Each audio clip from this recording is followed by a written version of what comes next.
Good morning, Jeff. Natat mo na. Alin?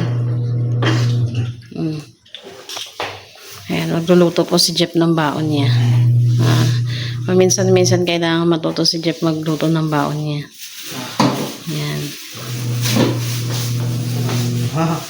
Kanyang baon. Tayo may ulam naman. Naman yung kanyang baon. Igigisa niya sa sibuyas. Okay na yun. Gigisa mo lang sibuyas. Ilapit mo na itong mga ano mo. Tama na ito? Konti lang. Tama na yan? O yan. Sige, okay na yan. Tapos ikot-ikot mo.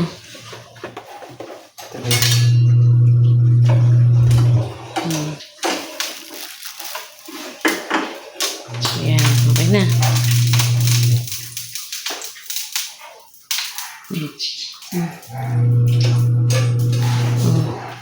Ayan, ilapit mo na yung mga kailangan mo para dire-diretso ka na.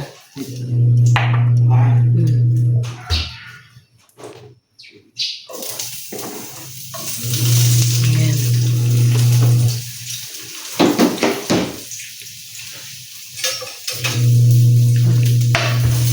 Ayan, marunong naman po si Jeff na magluto. Ayan, guys. Oo. Masakit yung mantika na talasik eh. Oo, huwag ka masyadong malapit sa kawali. Ito, ano natin? Ayan, sunod mo na yan. Lumayo ka konti. Talasik eh. Sa bago lang naman yan. Pagka anong din yung tatalsik.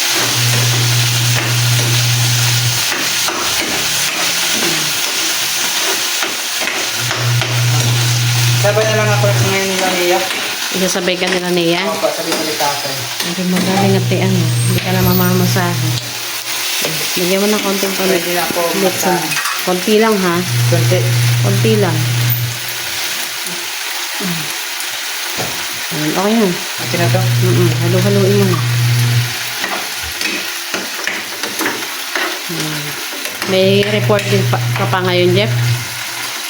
Ano po ngayon? Sa totoo lang, kami pa talagang assignment eh. Ayan, halo-haloin mo tapos pwede mo na siyang hanguin. Examination pa namin ngayon. May exam kayo Ay, hindi ngayon? pala. Ngayong buwan. Hmm. Examination ng paghihihan natin. Tapos, Monday, may reporting na naman ako. Sunod-sunod yung ano ko ngayon? Reporting ko ngayon eh. Ayan, pwede mo na hanguin yan. Lagay mo na rin dyan. Diyan mo na rin ilagay sa ano mo. Malinis naman yun. Reporting tapos dami pa man yung project pa. Pero bawas-bawas na yun. Tapos hindi kami makalabas sa school kapag walang sagot. So, hindi naman makalabas. Hindi kami makakulang kwento pag walang sagot. Kaya kailangan ng ano namin na kapag tinanong ka dapat may sagot ka rin. Kaya mag-aral ka mabuti at para alam mo isasagot. Recitation.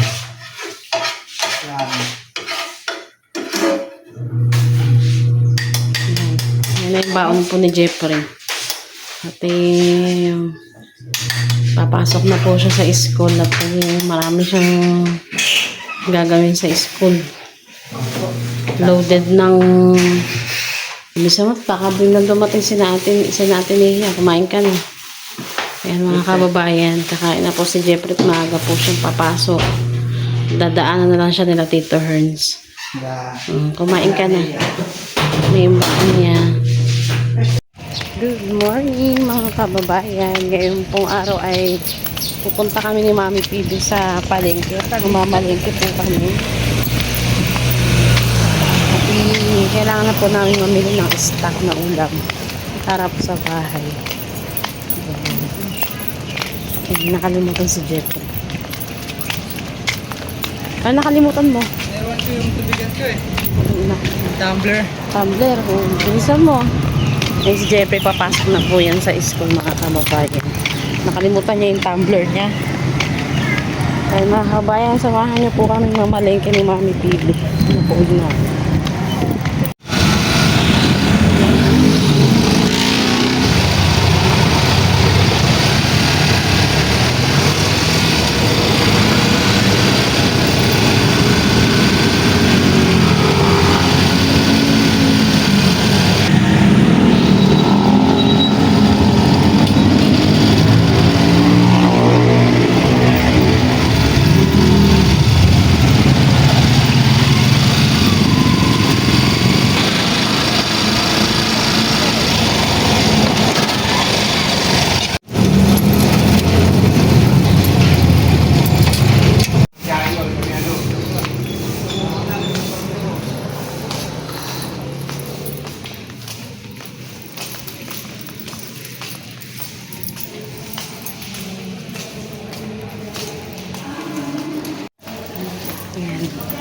Bago po kami mamalengke ay pupunta muna po kami kay Lolo Owing. Dalaw muna kami kay Lolo Owing. Wala, tao.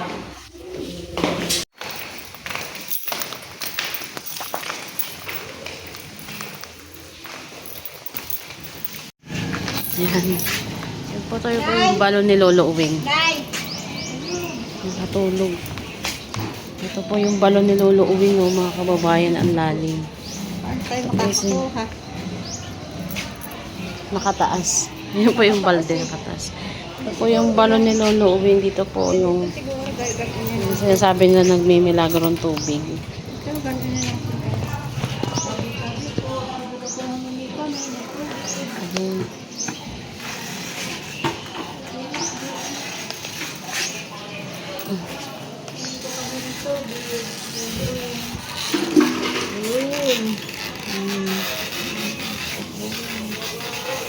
Ito yung sinasabi nilang balon na nagmimilagro po, ano?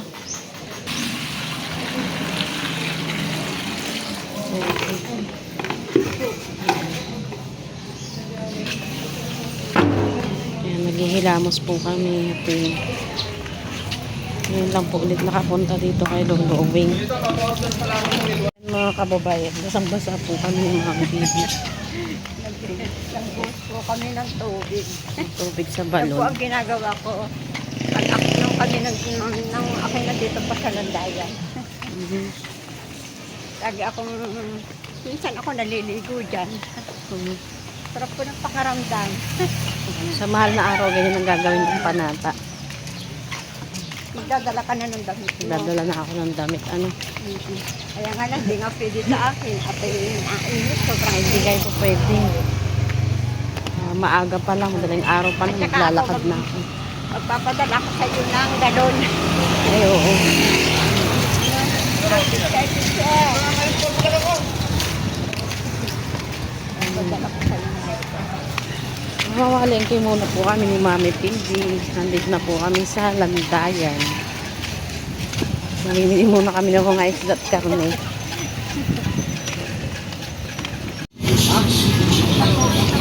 Pako yun. Malambot na po yan. Pako.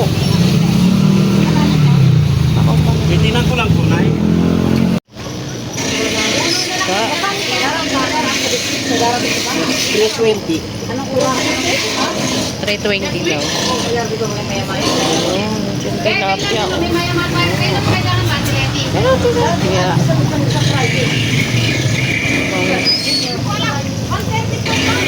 Magaling ako doon sa kargador ko. Nilagyan ng yelo yung kono. Sabi mo muna salay, hindi mo salay eh. Nakatan niya ka na yun. Lion. Sip. Pwede na to. Ganun ko. Next. Nakatan niya yun. Bangus. Malaki ng bangus, saka ang kapal ng tata. Banglis natin. Bukas tayo ito ba? Bundis yun. Parang sulat ko na no? Sulat kayo. Malaki ng bangus. Wala sa mga tao. Yan na nga ang pagbukan ko.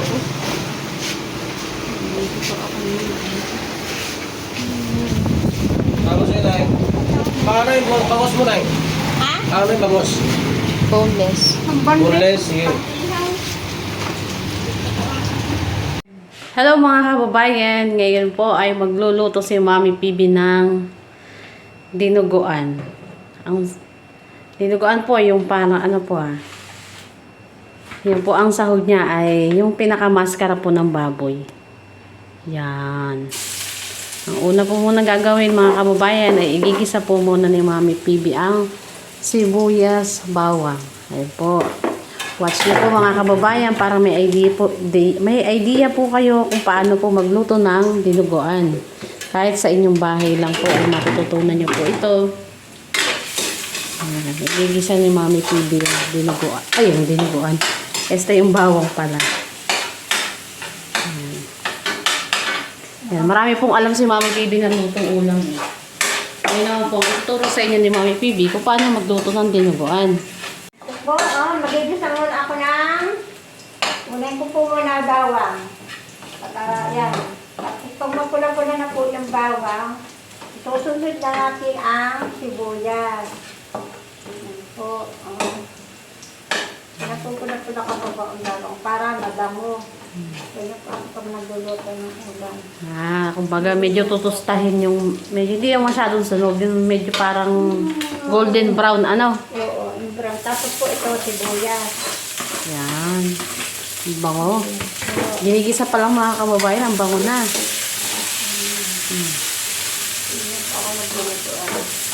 Hindi po na itatanong mga kababayan, pag po may mga birthday yan, may special na celebration sa bahay.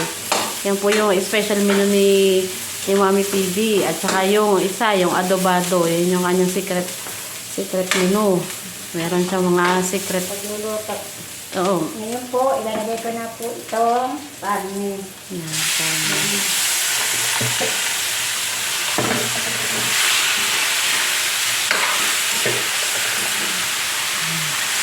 Minsan lang po naman nagluluto ako nito. Hindi naman lagi po. Araw-araw. Kasi nga po, hindi rin nga po healthy pagka kakain ng karne araw-araw mga kababayan. Yan. Kahit paano, minsan, alternate tayo. Naggulay, ng isda. Yun, pwede kayo magkarne. Kasi nga, sabi nga ni Doc, kailangan meron tayong minsan, kakain din tayo ng karne. Kasi may sustansya din yung karne. Lalagyan ko na po yan. Pag yan luto ni Mami PB na dinuguan na inabrain ako po. Sa harapan po kami mga kababayan, lalo yung mga anak niya. Yan, kanya-kanyang kanya-kanyang bigay na yan sa kanyang mga anak. At ibigay niya na yung mga anak niya ng kanyang luto. At yan nga po, isa sa minamimiss ng kanyang mga anak. Yan, lalagyan ng paminta. Tapos po, bitchin. Nilagyan ko na po yan para lumata na agad. Nilagyan ko yung tatapang. Ganang takip. Takip. Baka magiging. Tapos niyo pong igisa. Yan, lagyan nga po ng pampalasa, paminta at saka ng betsin. Yan. Pwede na po natin yung takpan. Bakit po kailangan takpan ng PB? Para agad siya namagbo. Nagtutulog na rin naman yan dyan. Kahit hindi mo na siya lagyan ng tubig. Nagtutulog na siya. Nagtutubig na siya. Ikukan mo muna yan sa ricado. Huwag mo ng dalagyan ng tubig para kumagat doon sa karne. Bagay yung parang yung nilagay niya ricado yung kumagat dun sa karne. Kasi syempre pag nilagyan niyo na nga agad ng tubig. Lalambutin ko po muna yung karne. Bago ko yan. Pag malambot na po yan, ilalagay ko na yung tubo. Maya-maya po. Ayan mga kababayan. Ayan po. Teka mo. Ayan po. Medyo naiiga-iga na po siya. Ayan, nagkakasabo na siya konti. Pag ganyan po mga kababayan ay pwede na po siyang lagyan ng sabaw. Ayan. Nalagyan ko na po yan ng sabaw. Lalambutin ko po yun muna yan. Pagka ito'y malambot na yan, lalagay ko na yung dugo. Pakikita ko po sa inyo mamaya. Yeah. Pag malambot na po yan, kasi papukuluan pa yan para lumambot yung karne. Pero pakukuluan mo. Yan. Pagkakulo po niyan, pag alam nyo medyo malambot na yung karne, doon na po ilalagay yung, yung pinakadugo. Oo.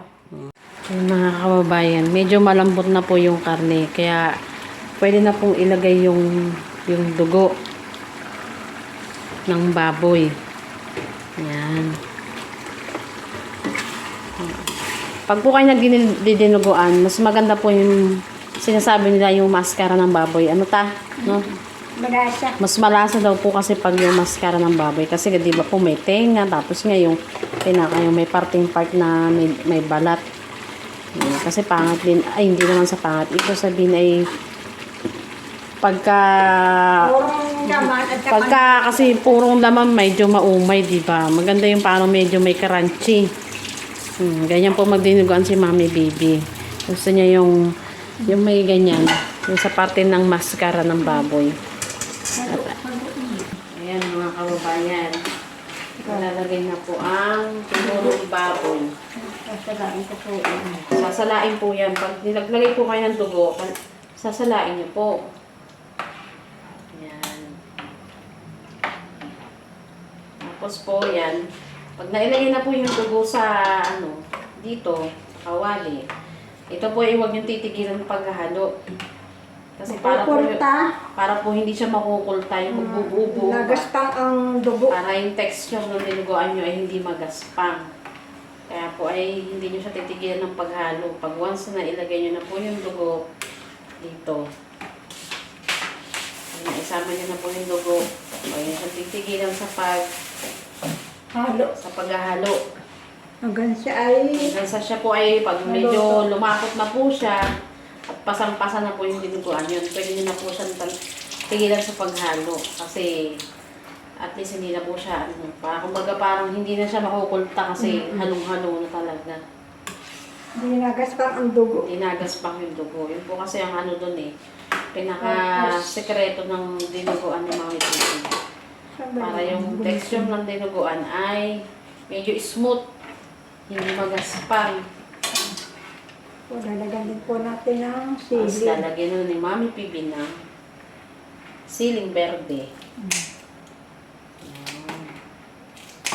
Ay, sorry. Ayun mga kababayan, masarap yung medyo maanghang dinuguan, di ba po? Ay, konting sipa ng anghang. Sarap kasi sa dinuguan eh.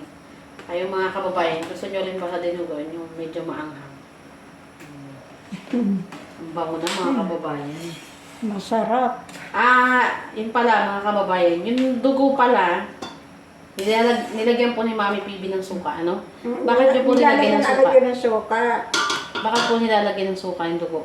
Para hindi siya din nakukulta. Hindi nakukulta. Kaya yung inilagay po ditong dugo, ay mayroon na po siyang kasamang suka. Kaya yun po. Kaya hindi siya na... Ang medyo amoy suka na siya. Amoy suka na hindi na po. Yung pala, pagkabili nyo ng dugo, ang gagawin nyo po, ilalagay nyo na agad siya ng suka para hindi siya magkukulta. Magbuo-buo. Hindi ko na yan iliga. Marami ka din. Hindi Okay na po maganda yun. yung ano. Yan. Yung ano. Hindi maganda pag maraming dugo eh. Tama lang. Tama na siguro yun. Okay na to. Ay mga kababayan, basta huwag niyo po titigilan ng paghalo hanggang sa hindi pa lumalapot kunti. Yun, hindi siya lumalapot. Parang na tayo naghahalo ng biko. Ganda. Kumbaga, di ba po sa biko, pag naghalo ka ng biko, hanggat hindi pasang-pasa yung biko, hindi mo siya titigilan ng paghalo. Ganoon din po sa dinuguan. Ayun mga kababayan, meron na po kayong kaalaman, natutunan kay Mami Pibi. Si Mami Pibi po kasi maraming alam maluto yan. Lalo na po yung kanyang yumawang asawa. Hindi ko po na itatanong yung ang tito Oding po dun sa amin sa Mindoro. Sa amin pong barangay. Yung po tawagin na tagaluto sa may mga malalaking handaan po. Ano, Mami Pibi? Nakasalan. Lagi siyang nagluluto. Lagi siya nagluluto. Masarap po magluto yung kanyang asawa po. Pinako. Kahit hindi po masyadong marami rekado, pero yung lasa talaga nandun at sarap. Kaya nakakamiss din ang luto ng tito Oding. Luluto yun ng sa mga kasalan, yung malalaking handaan doon sa Mindoro. Siya yung tinatawag na tagaluto po. Ang nagluluto. Nagluluto. Yan yun. Tapos yun nga po, naipasa niya rin doon sa isa niyang mga anak niya na natuto rin na magluto ng masasarap. Si Pogong Guerrero, maalam na Pogong rin Guerrero magluto po, na rin. maraming naluto din yan. Maalam na rin. Namaalam nila sa kanilang tatay.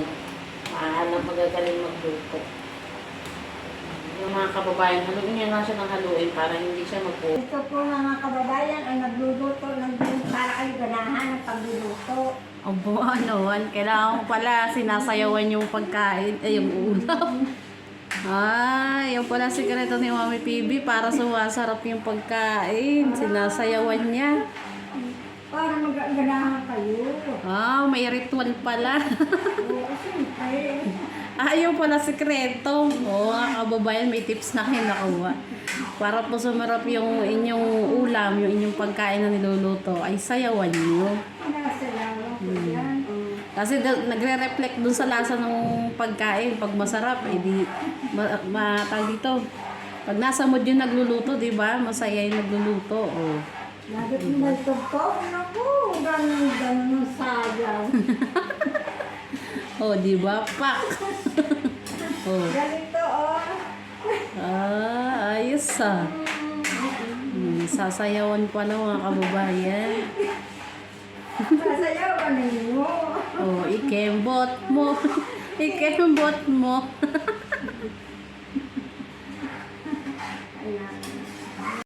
Yan mga kababayan, medyo nalapot na po siya. Pero medyo may mapula pa konti.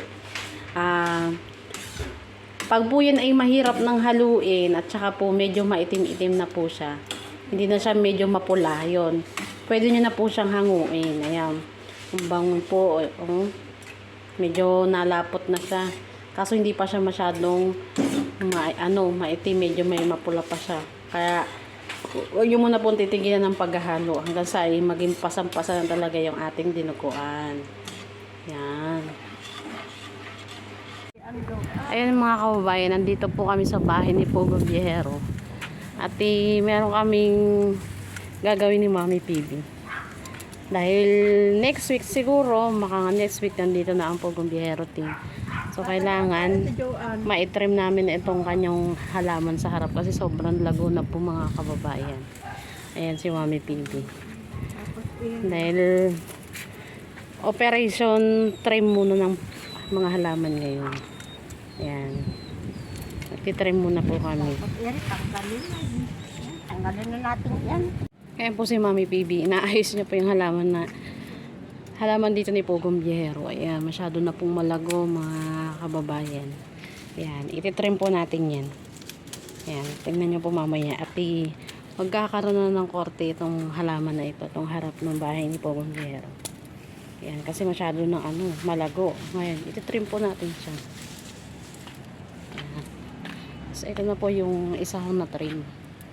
Ayan, diba? Ang ganda ng tignan.